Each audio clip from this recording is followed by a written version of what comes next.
Good morning, everyone, and welcome to Transitioning with Confidence, collaborating with the Department for Aging and Rehabilitative Services. My name is Lisa Moman. I'm the specialist here at the Family Resource Center. We are so excited to have Matt Luther and Tracy Harrington joining us today. So welcome. Go ahead and get started. Hello, everyone. My name is Tracy Harrington, and I am the District Director for the Virginia Department for Aging and Rehabilitative Services here in Northern Virginia. I work with 5 offices across Northern Virginia, Alexandria, Fairfax, Manassas, Leesburg, and Culpeper. And my work is really supporting all of the heavy lifting that our counselors and managers are doing in their home localities. But my agency is the federally mandated vocational rehabilitation agency here in Virginia. There's a program like mine located in every state here in the United States. Here in Virginia, we're called DARS, but if you're familiar with Maryland, they're called DORS. And today we're going to be talking specifically about the services that DARS here in Virginia has to offer students with disabilities, particularly in Fairfax County, and how we can partner together and collaborate to ensure that students are having access to employment services. I would like to go ahead and introduce my colleague, Matt Luther.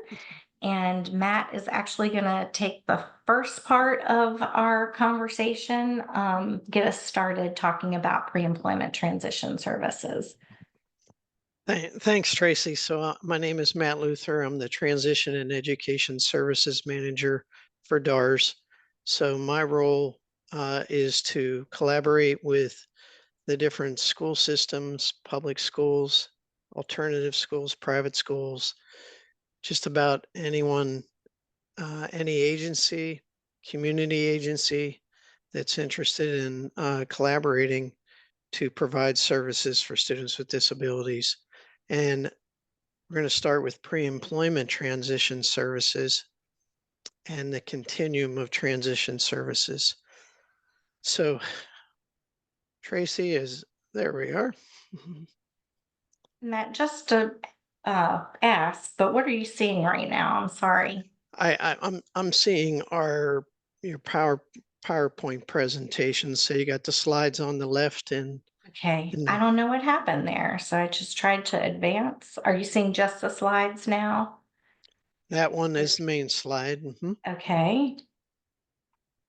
I don't know what are you seeing now?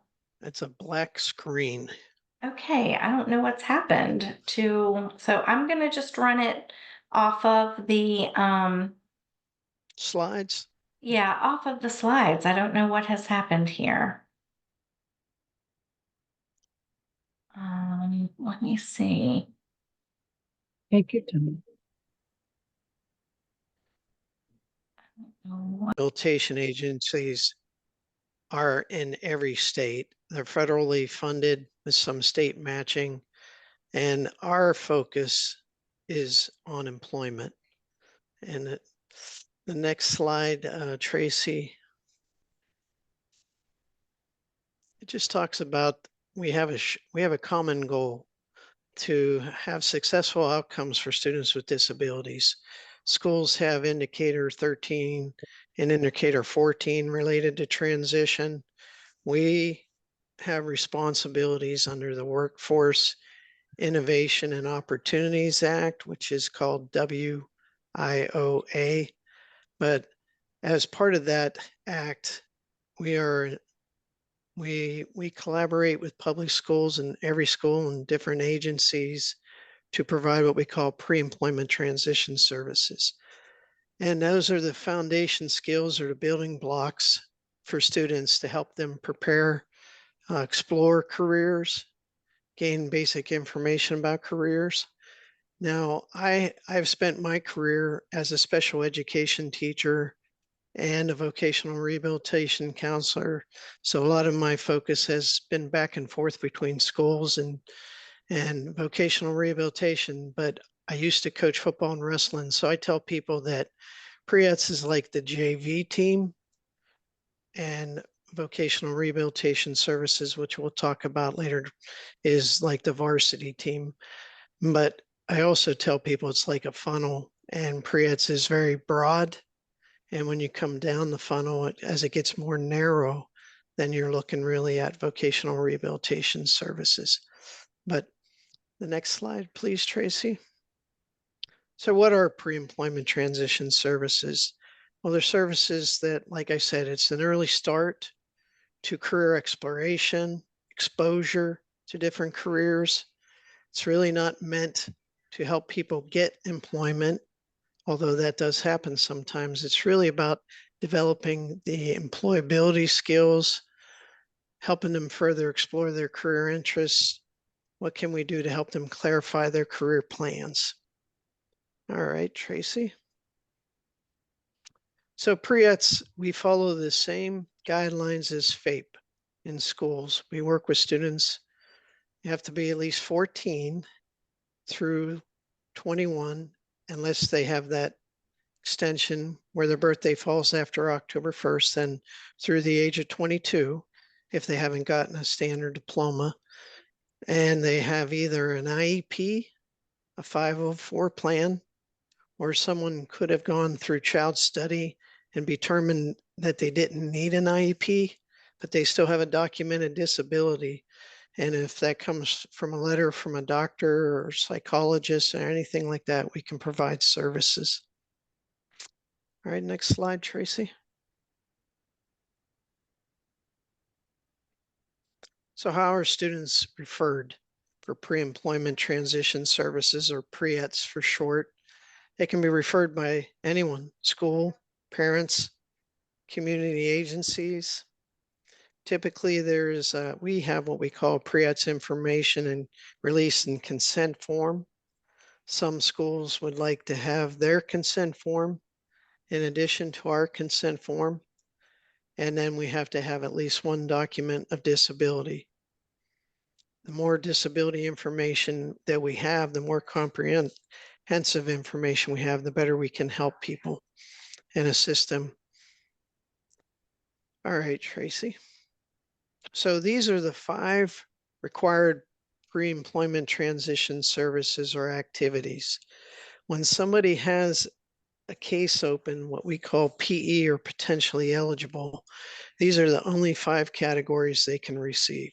So again, this is the JV team or the beginning of the funnel. So if we go into job exploration counseling, and I'm just going to touch a few of these for each of you. Job exploration counseling is really trying to clarify the student's interests and help them get a broader understanding of different careers. Students say one thing, and then, in the 9th grade, they might say that they're interested in this. And then the 11th grade, they might say they're interested in this. But I tell people transition's a triangle. We look at their interests through the working with the schools, and then how do we work with the family at home? What are they doing to help support the individual's career interests? And then what is DARS doing in the community? So job exploration counseling is more about careers, labor market information, and just trying to get some consistency in their interests. Once we get their interest, get some consistency in their interests, then we would go into work-based learning experiences, which could be a variety of things, from a general tour of a business, job shadowing, just learning about the career through maybe an interview with an employer, having employers speak. But we know that students benefit from hands-on career exploration. So we try to get them out in the community to get more information, maybe even give them a chance to try parts of a job if an employer will let us, try to do internships. Sometimes they're unpaid work experiences, and sometimes we can get paid work experiences.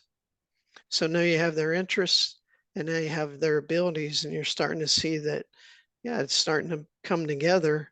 So then the next step would be, where can you get additional training based on their career interests? And we explore, post-secondary education opportunities at community colleges, universities, try to help them understand the whole process about applying to colleges, the difference between high school, where you have accommodations, and then when you go to college, you have to self-disclose and kind of self-advocate for your own accommodations.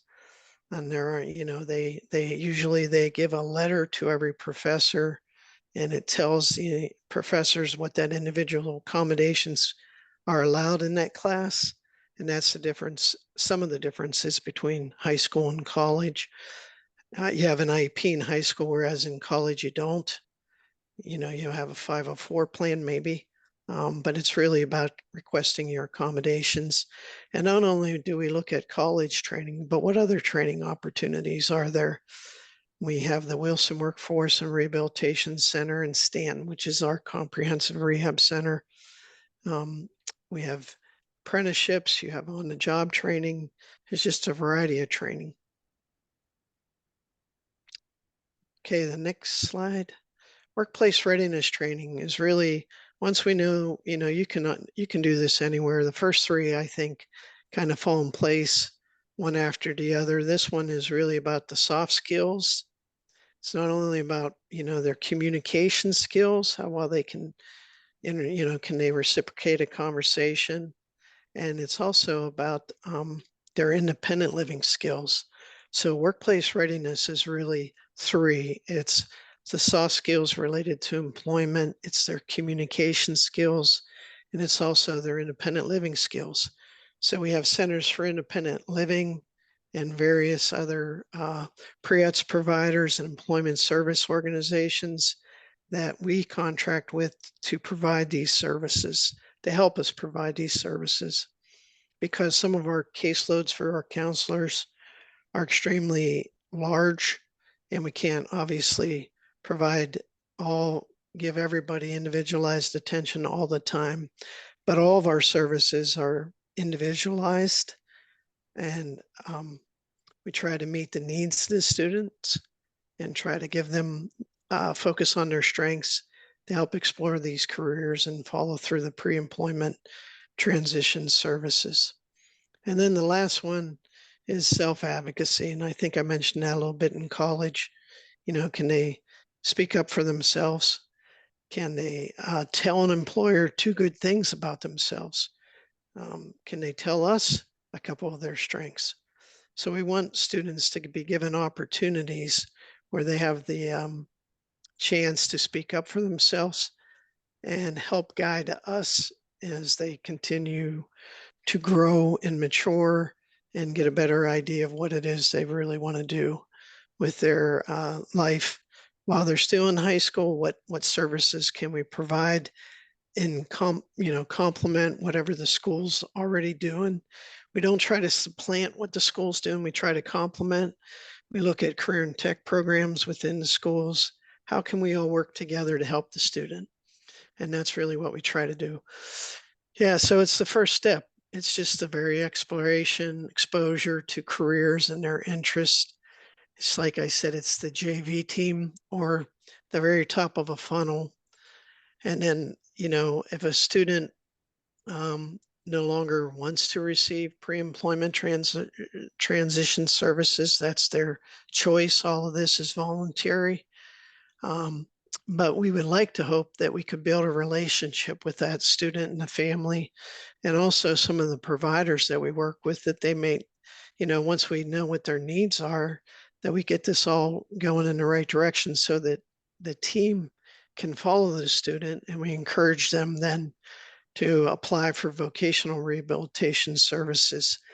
And if somebody doesn't apply for vocational rehabilitation services by the time they graduate high school, then we have to close their case from pre-employment transition services, because they don't meet the definition of a student with a disability if they don't continue in some type of education program. If they just graduate and go straight to employment, then we would have to close their case. So it's really important that people understand right before, if they're receiving pre-ETS services before they graduate and they haven't applied for vocational rehabilitation services and they want our help, that they continue that continuum with the counselor. So I don't know if we have some questions. Tracy, I don't know if you want to speak, or do you want to try to answer some of these questions before we speak? What do you think is the best? Uh, let's see. I don't see any questions in the chat Okay, there isn't any. All right. yet. Okay, if nobody has any questions, I'm just going to turn it over to you, Tracy. Okay. Thank you.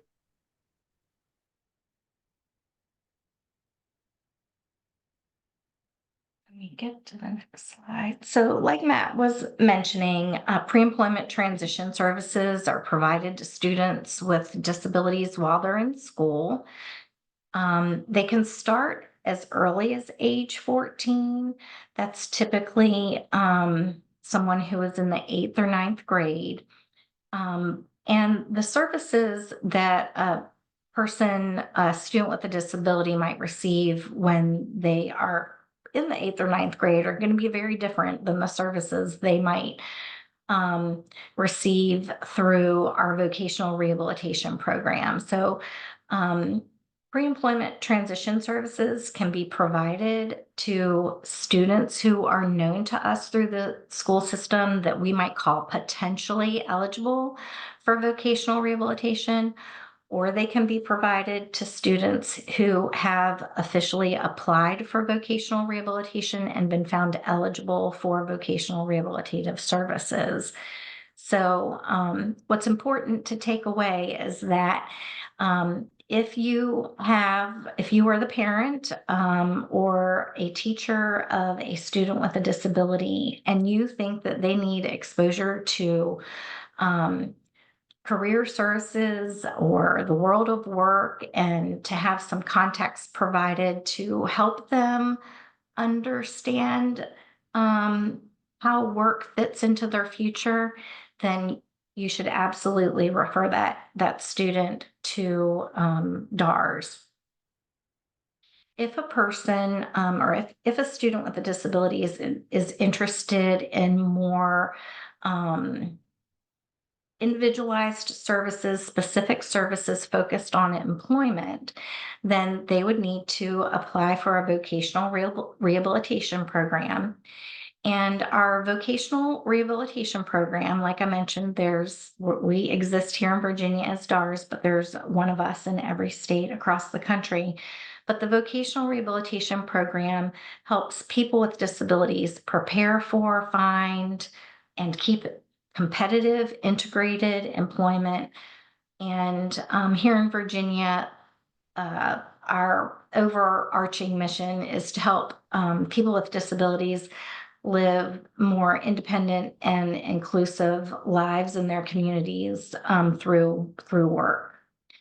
The difference between vocational rehabilitative services and pre-employment transition services is that vocational rehabilitative services are very individualized plan services that our counselors work very closely with our clients, in this case, students with disabilities, to identify career goals and then set a plan together to help reach those goals.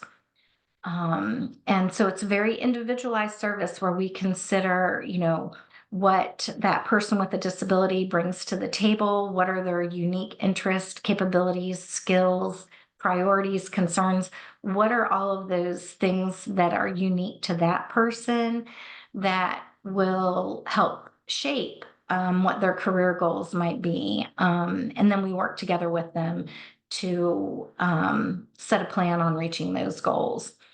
So the last point on this slide is, that in order to receive vocational rehabilitative services, they first have to become a client of our agency, a VR client of our agency. And that can be a little confusing. making that shift from pre-employment transition services as a student to actually then having to officially apply for services with DARS, but the DARS counselors are available to help make that as seamless as we possibly can. Our eligibility, we've included this here, eligibility criteria, just so that you all are aware that in order to be eligible for vocational rehabilitative services, first and foremost, a person has to have a disability. It can be a mental, physical, or emotional disability. It needs to be documented by a qualified person to provide a diagnosis to us, which that might be a doctor or a psychologist or psychiatrist or counselor of some kind. And very often we encounter people who may have had struggles in their lives that they have come to believe could be related to a disability, but they're unsure of whether or not they actually have a disability. And if that's the case, and they don't have any diagnostic information or anything to document that a disability exists, we can actually help that person receive some diagnostic evaluations to help document that they have a disability. So even if there's a suspicion of a disability, but maybe there's no documentation that exists, a person can work with us to receive those evaluations. So first eligibility criteria is that a person has to have a documented disability. The second part of that is that the disability has to interfere in some way with the person's ability to find or prepare for, find, or maintain employment. So the disability itself has to be presenting employment-related barriers. Additional criteria is that the person has to be interested and willing and able to work, and that they think that DARS can be helpful to them. So we are in high school, students, the schools are mandated to provide certain services to students with disabilities.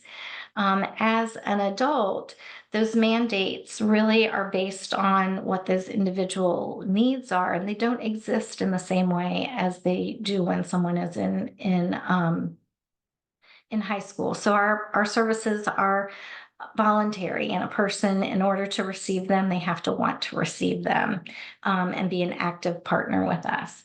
And then lastly, in order to be eligible for our vocational rehabilitative services, a person has to be present here in the state of Virginia. And so that means they need to live, work, or be a student here in Virginia. So a little bit of I wouldn't call it a residency requirement, but a presence requirement.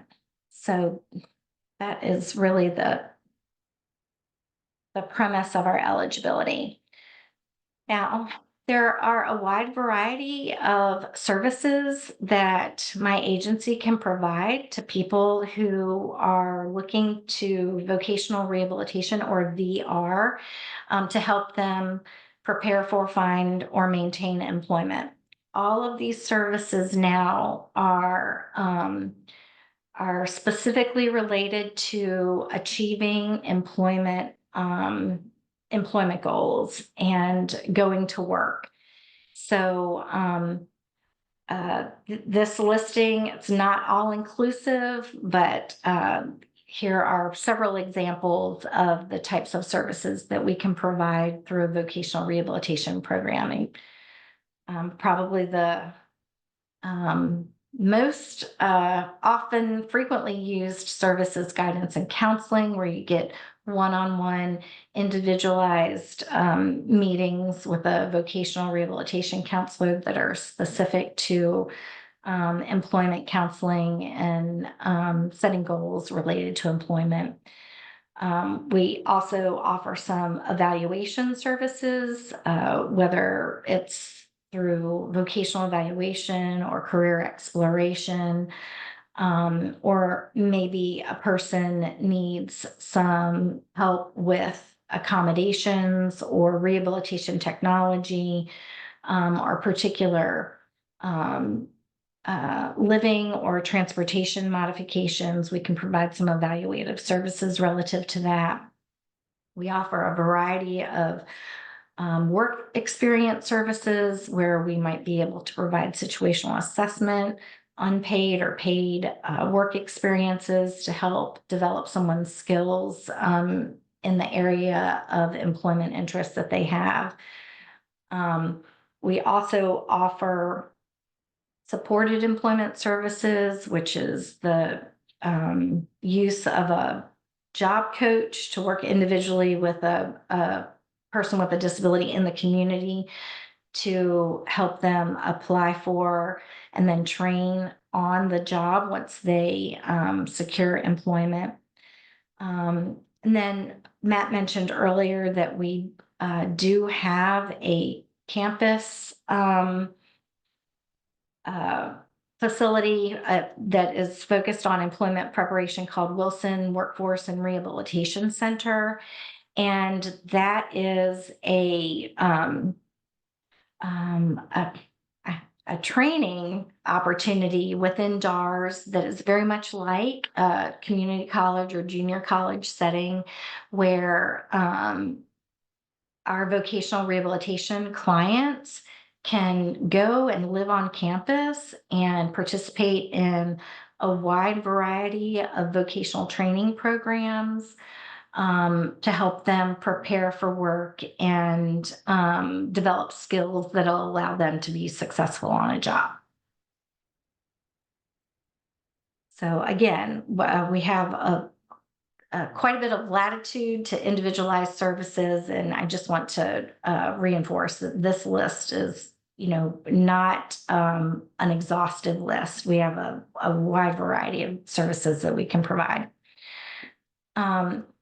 We did want to mention that there are some services that we can provide at no cost to our clients.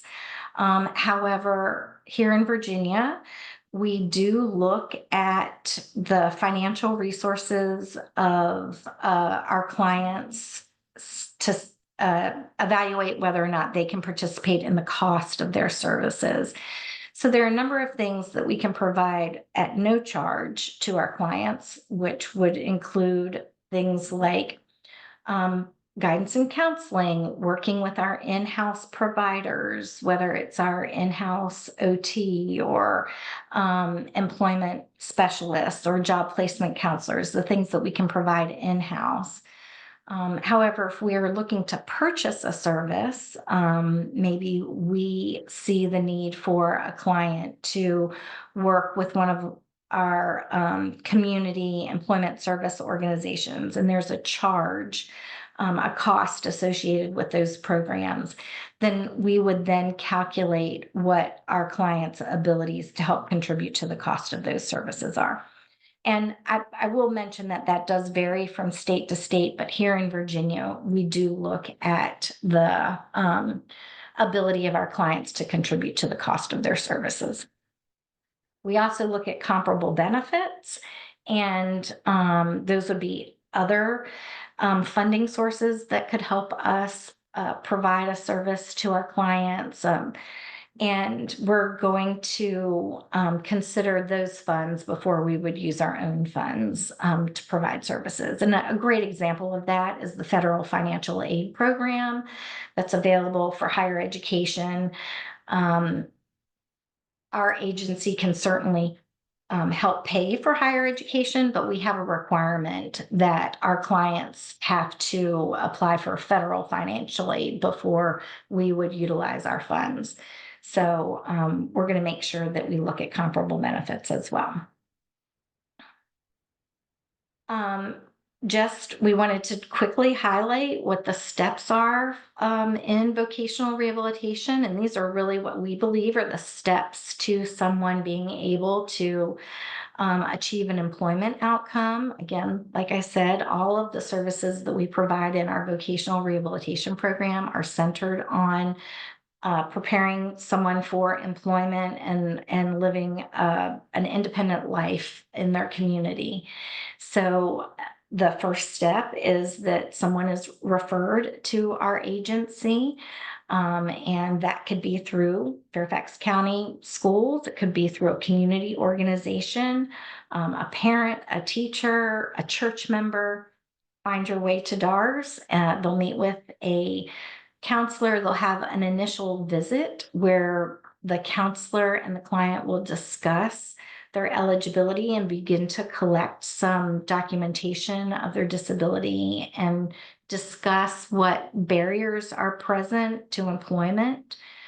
The next step after a person is determined eligible for our services is that the client, the person with the disability, and our counselor really begin to take a deep dive in what are their unique attributes, what are their strengths, what are their interests, what are their capabilities, what is it that they would like to do in terms of work. And they begin to put all of the pieces together to identify an employment goal and then lay out the steps and services that will help them to reach that goal. We call that, it's hardly confusing, and I don't know where the federal government got their, acronyms switched up in this case, but we call that an IPE, an individualized plan for employment. I know you all are, very well versed in your IEPs, but we have what we call an IPE. And that is a document that lays out what the employment goal is, what those services are that we intend to provide, what the progress measures are, and then both the client and the counselor sign that. It's a living document. It can be changed at any time. People's interests and priorities change, and our agency can be pretty flexible when it comes to that, as long as we are continuing on that path to employment.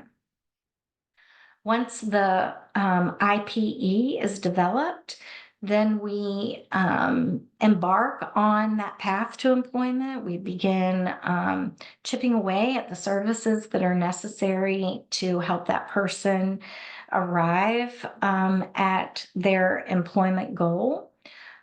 Some plans can be very simple. This is the job that I want. These are the skills that I have. I need someone to help me, obtain this employment. We can immediately begin job placement services.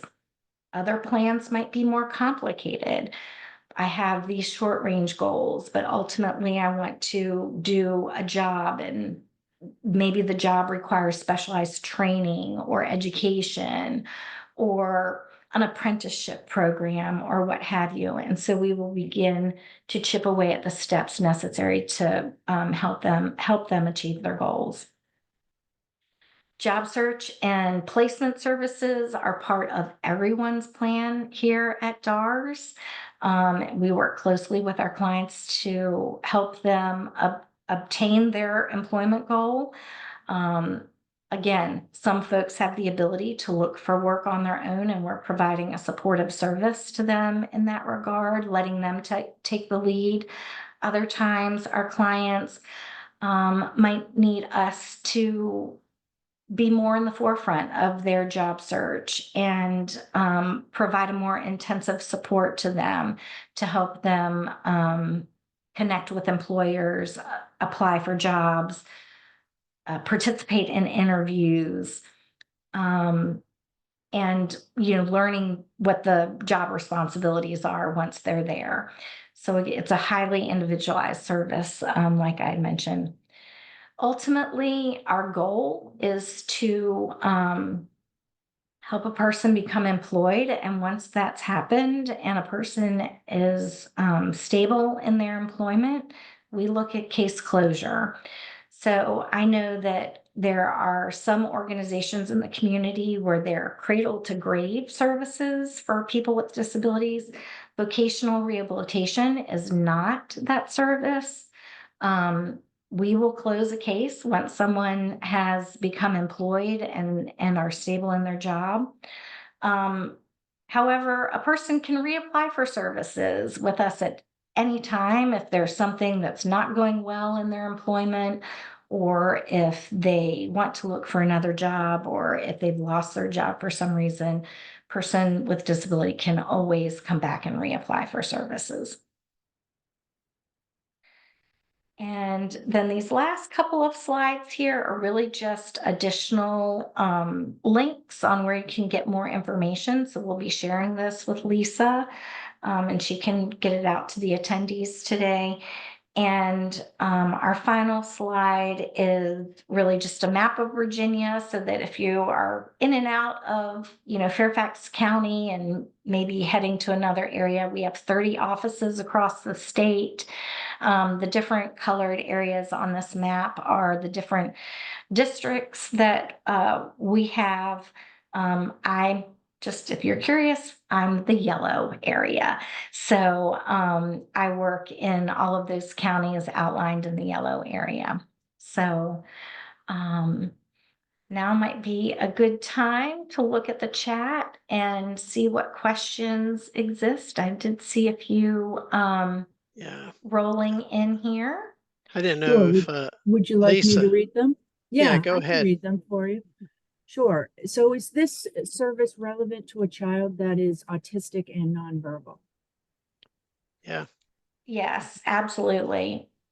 any student with a disability, regardless of their disability, we're trying to give them opportunities that we should give. We provide equity, equal access for everybody to give them a chance. Yes. And, Okay. in terms of, our mission is to help people with disabilities secure employment. And we really approach every person and their uniqueness and what they can bring to the employment sector. And, we start from a place of believing that everyone can work. So, regardless of their disability. So I would say, yes, it's relevant to any person with a disability. Can this program help identify career options with kids with severe, well, you just really answered it, but with severe anxiety, nonverbal due to anxiety? It's hard to identify what jobs can avoid anxiety triggers, for example, talking to people. So, Tracy, you want to go first? Well, I would say, absolutely, we can help look at what career options exist. And I do think that the beauty of our program, especially through the pre-employment transition services or the pre-ET services that Matt was discussing earlier, those allow a very slow, gradual introduction to the world of work. And some of it can be through hands-on opportunities to just get a sense of what work settings are like, or what work tasks might be involved in particular jobs. And so I think those can be introduced very slowly to maybe help a person understand, what are their triggers and maybe how they could be mitigated in the workplace. So, Matt, I don't know if there's anything you'd want to add. Yeah, no, I just would add an example, like Tracy said, working with some of the individuals I've worked with who may have had anxiety issues.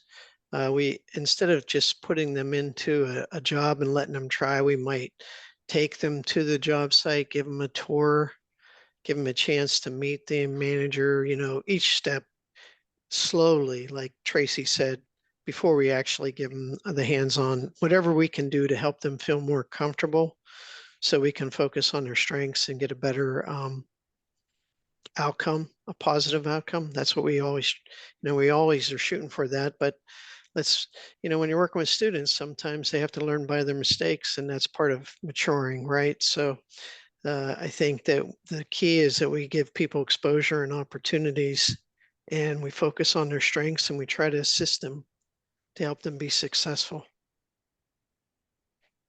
Would a psychology report from a school be considered a qualifying criteria? As far as a documented disability, Mm-hmm. sure. Hmm. Yeah. Okay. And I tell parents of students with disabilities, they should have like a confidential file where they keep their records safe.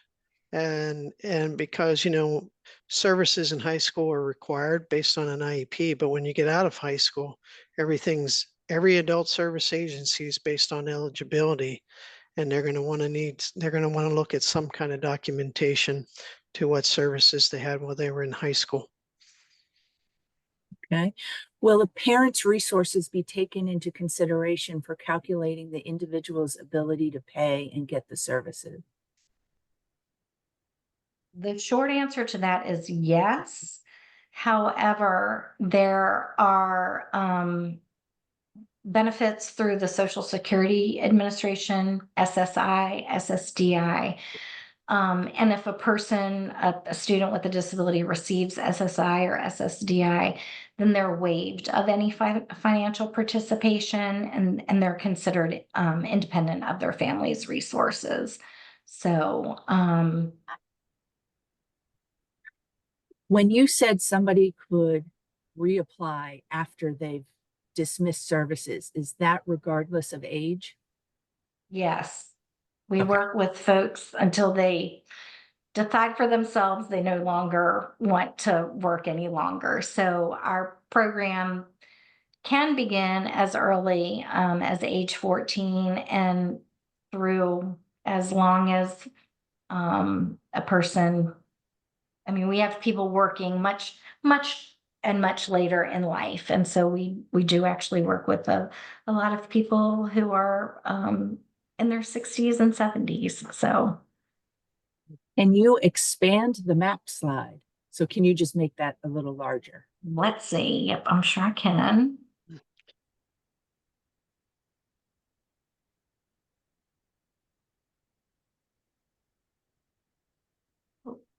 How's that? Too big? It's okay.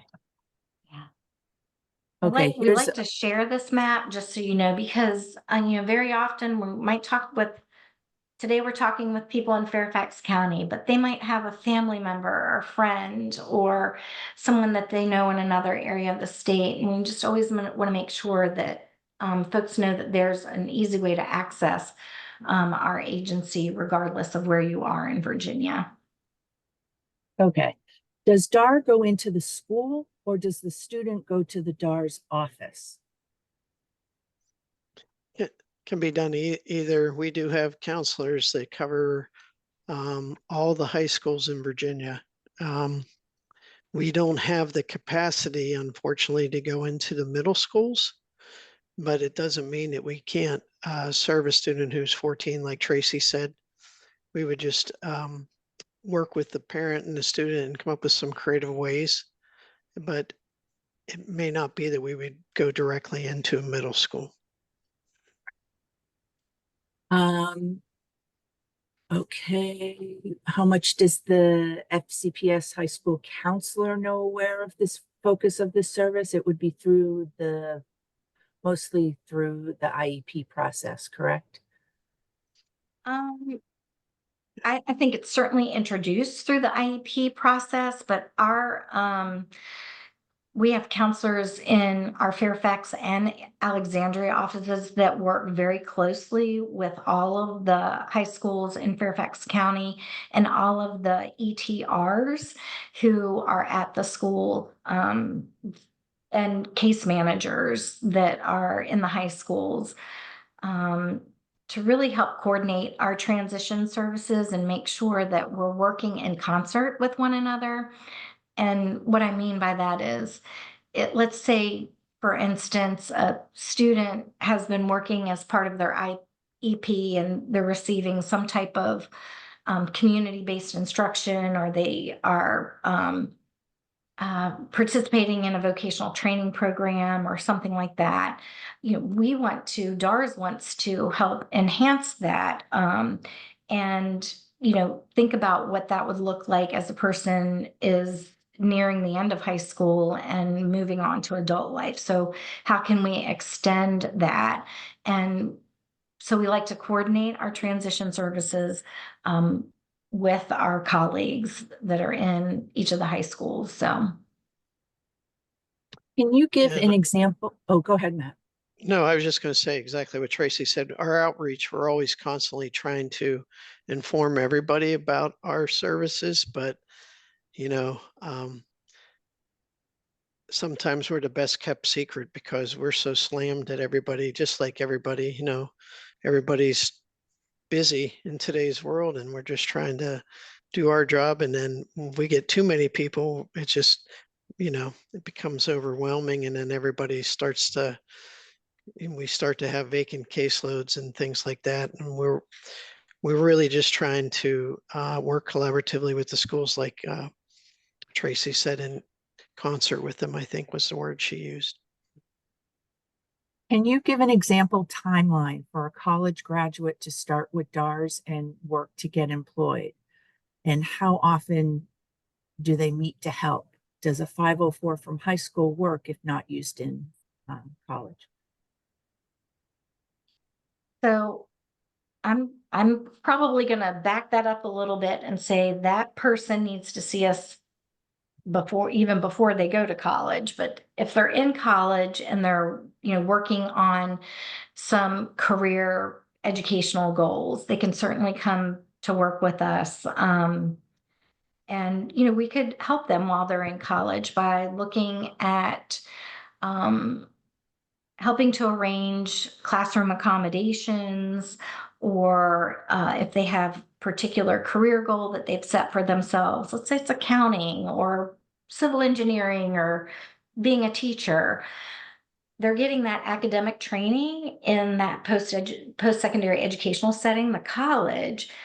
But the college isn't necessarily going to help them get real life work experience. And so we could maybe work with them on summer work experiences and helping to identify internships and what have you. So my first suggestion would be don't wait until you're graduating from college.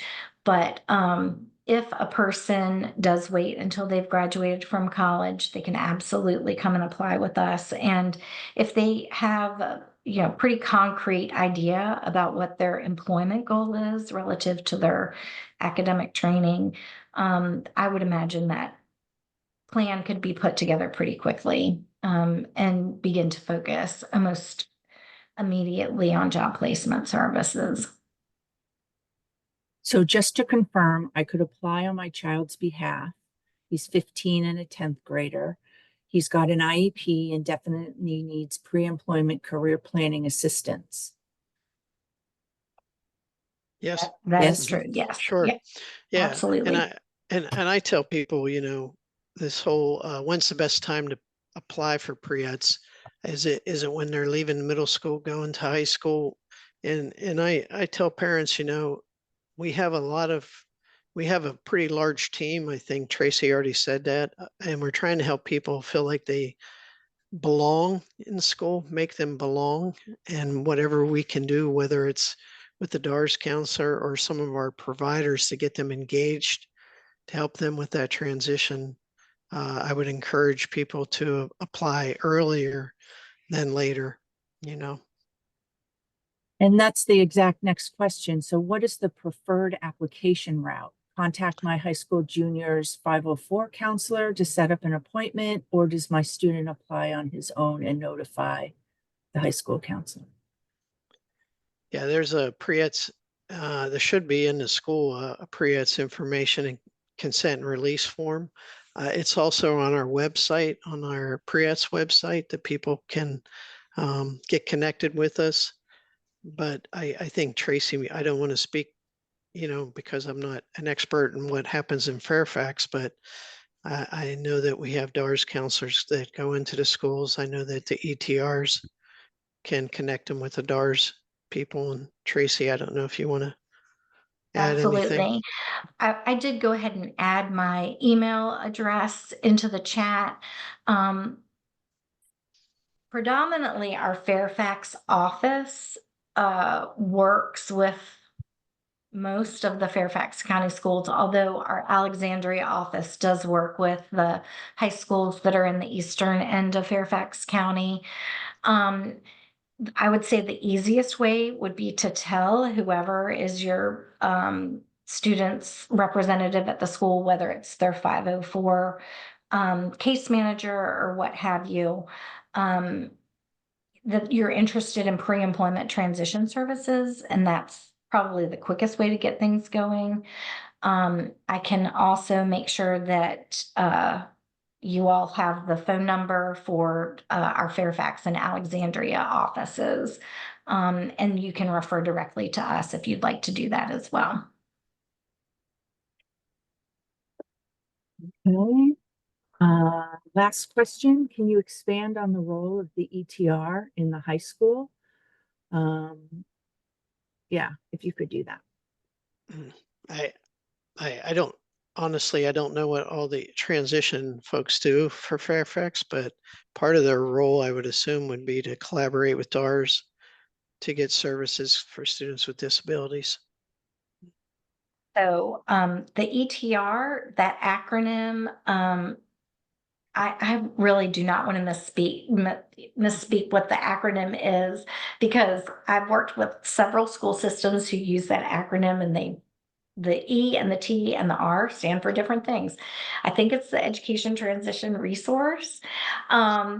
But that person is the transition coordinator for a caseload of students that they have. And thank you, representative. And they work with students with disabilities, helping them with their transition planning,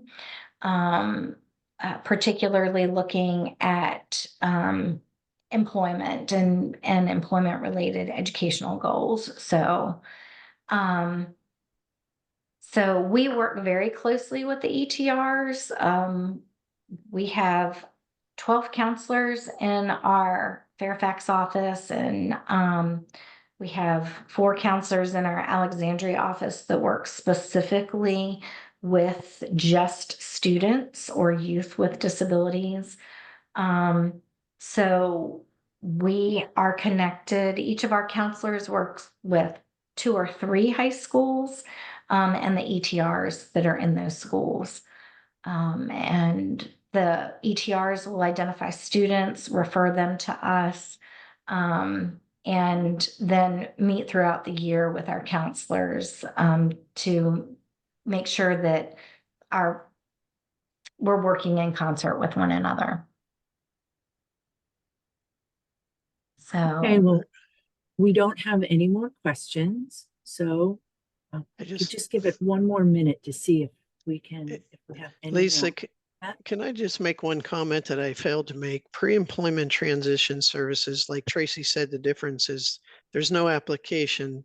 There is the release and then the requirement of 1 document of disability. But all pre-employment transition services, there's no cost involved to any of them. Okay. and I did want to go up, I did see a question. I'm